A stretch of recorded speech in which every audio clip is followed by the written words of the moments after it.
Welcome to the Mad Singers Management Podcast from madsingers.com, where entrepreneurs and business managers learn and share. If you like the show, don't forget to leave a review. Hello, and welcome to the Mad Singers Management Podcast. Today I have none less than Kris Reid himself. Kris, how are you? Awesome, buddy. Excellent. Kris, it might be totally unbelievable, but it is not the entire world that yet knows about you. So would you mind giving everyone a little bit of an idea of who you are and how some things you do and so on? Man, your listeners living under a rock. They never heard of the coolest guy in SEO. Jesus. So quick history of me. I'm a software engineer by trade. I worked in finance for many years, lived in London and made shitloads of money until the 2008 global financial crisis came and took my job away.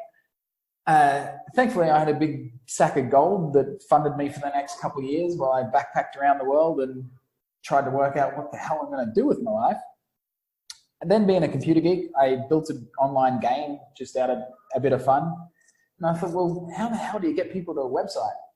And that's when I started learning about SEO.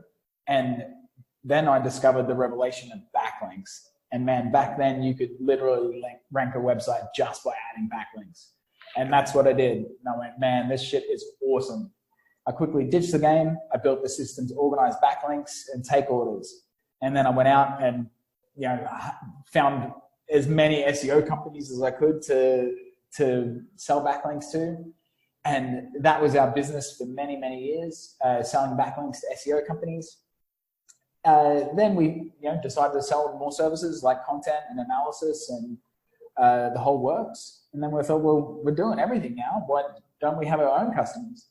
And so over the last few years, we've really focused more rather than just doing outsourcing, which we still do quite a lot of, but really looking after our own customers as well, which I actually find a lot more rewarding. So that's me in a nutshell. Excellent. And Kris, just to start out straight in the management world of things, what is your management philosophy? How do you think about management when you think about your team in general? Yeah, I mean, management is certainly tricky. It's like finding the right people is something that I've been trying to learn for many years. We go through not always the best people to get. I mean, we've got some fabulous people on the team, but we go through some duds to get them. My management philosophy, I'm not the best at doing repeatable tasks like the same thing every day and checking on reports and checking on people. I kind of have attention deficit disorder. So it's like, if I want to get something done, I got to do it fast. I just stay focused and I get it done, or otherwise I'm going to forget what the hell it was tomorrow and be on to the next thing.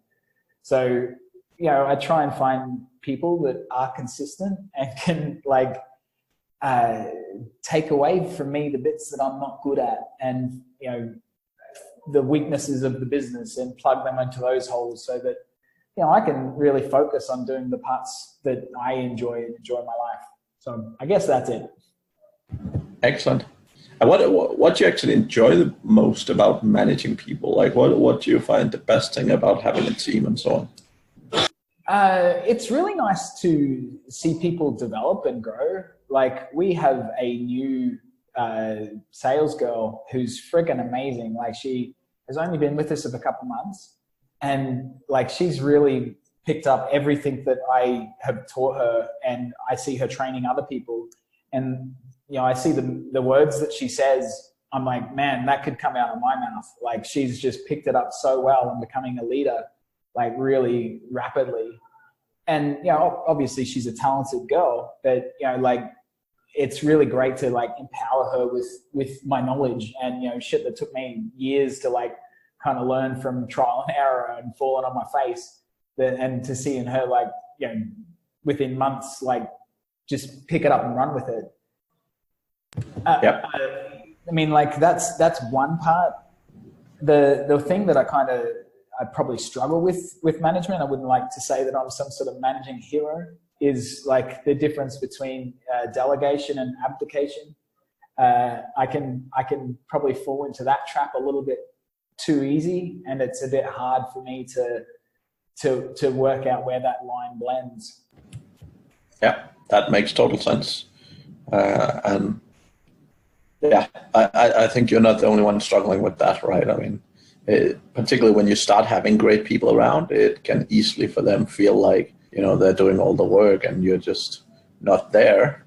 And obviously that's not necessarily the best feeling. So getting to that sort of good middle ground is definitely a task. People feeling that they can ask for help and seeing if they're overwhelmed, a lot of times people don't ask for help, and it's tough to know, Yeah, 100%. So, Kris, you've been through a few things. I know we've known each other for a few years, so you've definitely been through your challenges. What's sort of the biggest management challenge you've been through and have overcome, and how did you go about doing that? So one of the greatest things that we've done just this year is hire a dedicated HR person. And man, I wish I had done that years ago. She's great at helping me define exactly what we want, because often we have, several different holes, and I'm kind of looking for someone that is multifaceted, that can wear multiple hats, where she's really good at helping me define, okay, this is the actual role of what we need right now. Good at getting in a ton of CVs and then vetting them and giving them tests. So well before a manager or myself ever talks to someone, they've been through an interview and been through some tests, had their references checked, so that we don't have to waste time on BS. That's certainly a great tip that I'd encourage anyone to do if you got the facilities. Yep. That's I have one of those. I have two of those as well, actually, and that is life changing, no doubt. Oh, she just walked in. Thankfully, she didn't hear me talk about it like that. Excellent.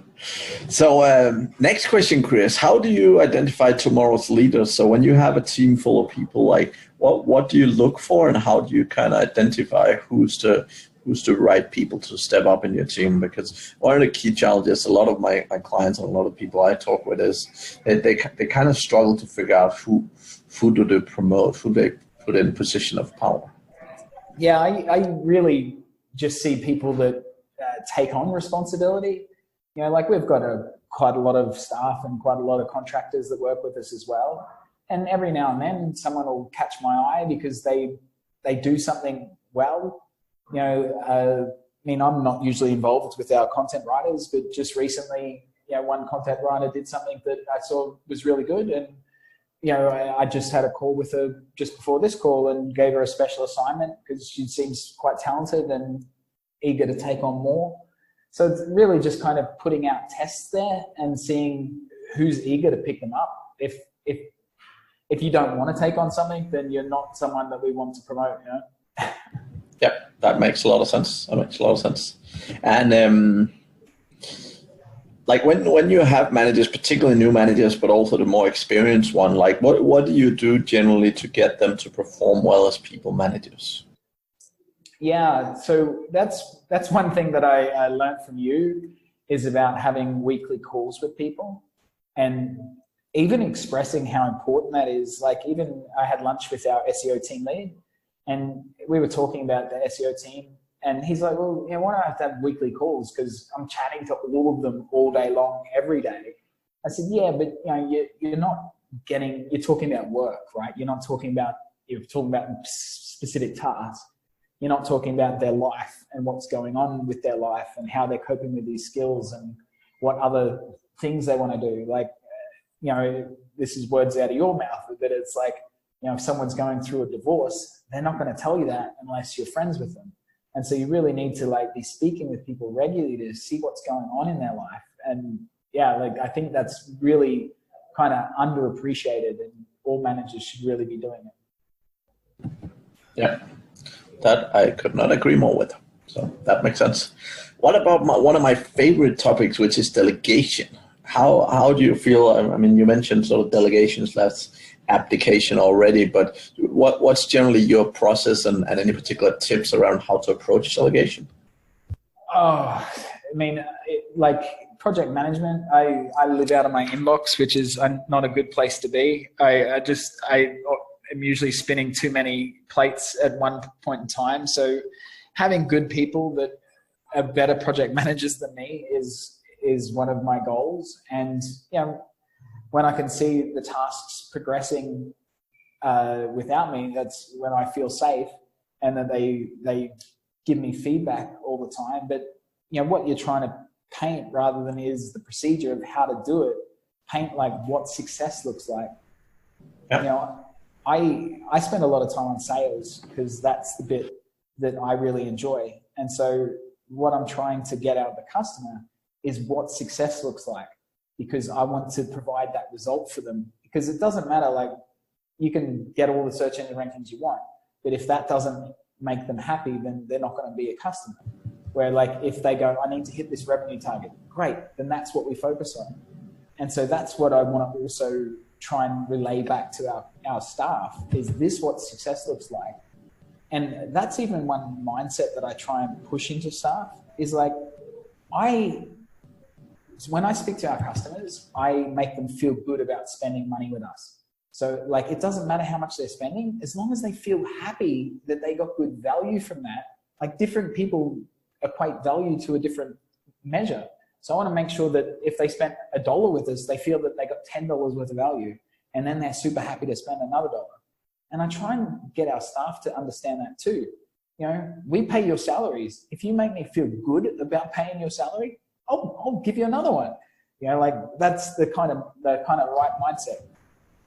Yep, that makes a lot of sense. And I think, like, a lot of the guys we work with, like my clients, like, I have a lot of clients in the e-commerce industry, SEO, etc. And I think a lot of the time I totally agree with that approach, right? Because a lot of people, they focus on, like, how many products, or, what's the rankings, or what's the traffic. And the thing is, at the end of the day, most people don't care. They care about sales or the money they make, but all the other stuff is kind of arbitrary sort of metrics for them, right? So really painting that visual picture of what is success, that makes a ton of sense for sure.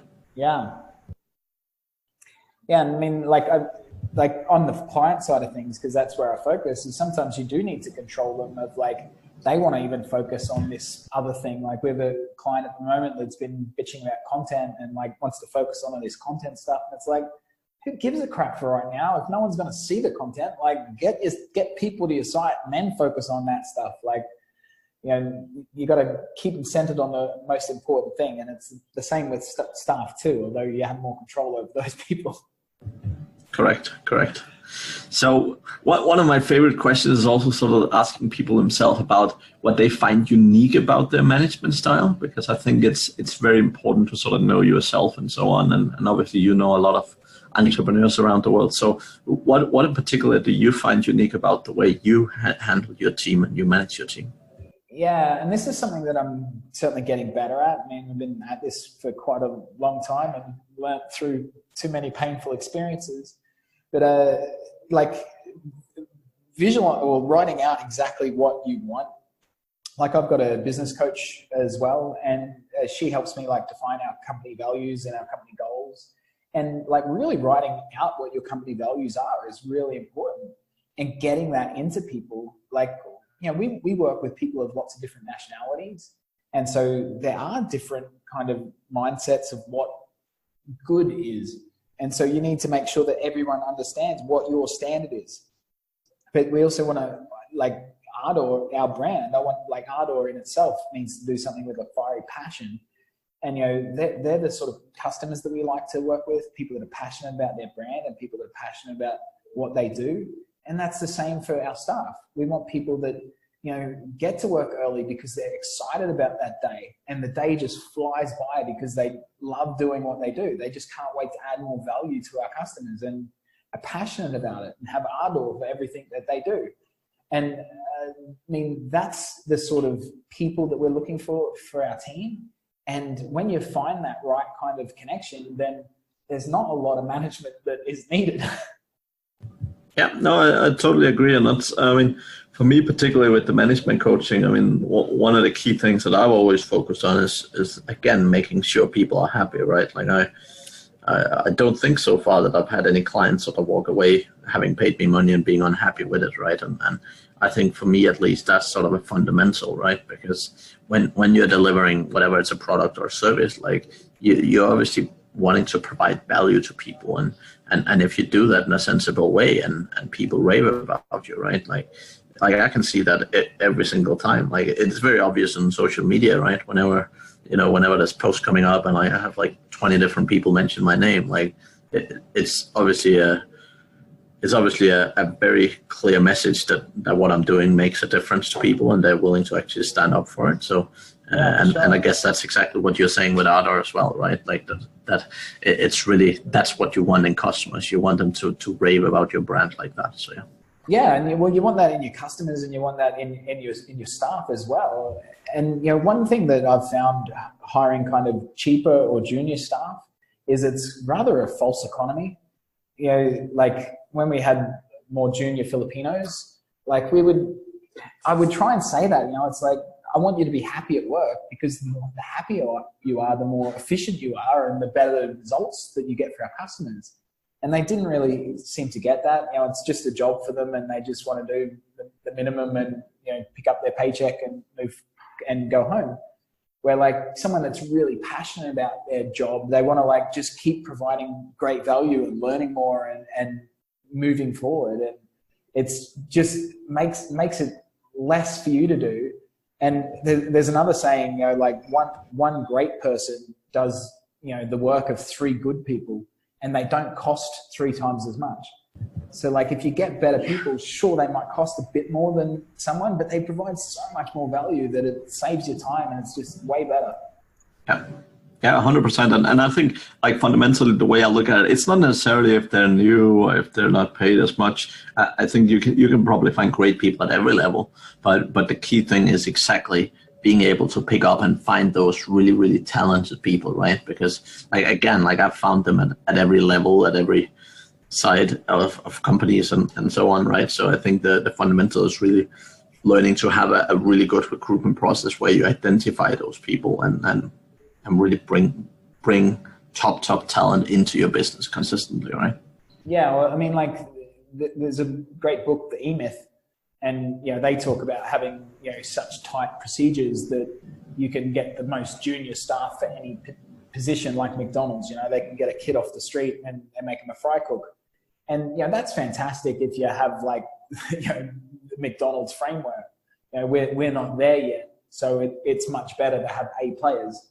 It'd be great to be able to do it with D players, but it's we don't have those tight procedures, so we want the best. Yep. Totally get that. So I guess next, one of the key things again is we're not all perfect, far from. So what's one of the key things that you're really working on right now within your organization or within your business to change or improve? I'm really looking at having much tighter procedures, going through Mike McAllister's book, Clockwork, to make myself not stuck in the middle of stuff, so that things can work without me. Our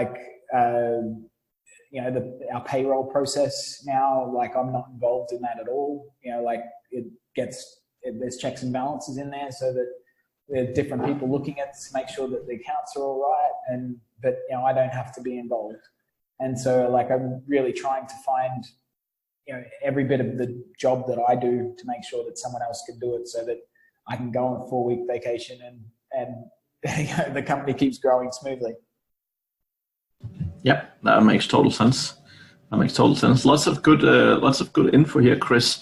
Any sort of tips, tricks, awesome books or something that you want to share here in the end? I'm certainly a big fan of Mike McAllister's. I was just on his podcast this week. But his two books, Clockwork and Profit First, are fabulous. Yep. Clockwork for like business processes, which are really great. But Profit First, certainly for accounting dummies like myself, like, it just makes it so much easier if you do all your accounts with, you just take the profit off and then here's what's left over. Like, it just makes it so much easier. E-Myth as well is a fabulous book. Like anything on business processes, like there's a lot more to running an SEO company than SEO. Like what I see as us is really a service-based company. SEO happens to be the service we provide, but it doesn't really matter. Like I know enough about it that I can talk and sound intelligent to a layman. But like our SEO team runs circles around me. Like if I actually had to go and implement anything, they'd just laugh me off out of the door. So like it's not particularly the service that matters. It's learning how to do those processes, and that's the challenge that most people, when they start a business, I think brutally learn that it's not about the actual thing you sell. Business is a whole different game in itself. 100%, and I think like a lot of people are falling into the trap, like not just SEO, but any kind of business, of getting everything perfect, and they spend so much time on small, tiny details that makes very, very little difference, right? Whereas successful business is really understanding what moves the needle and put the focus on your time and effort in that point.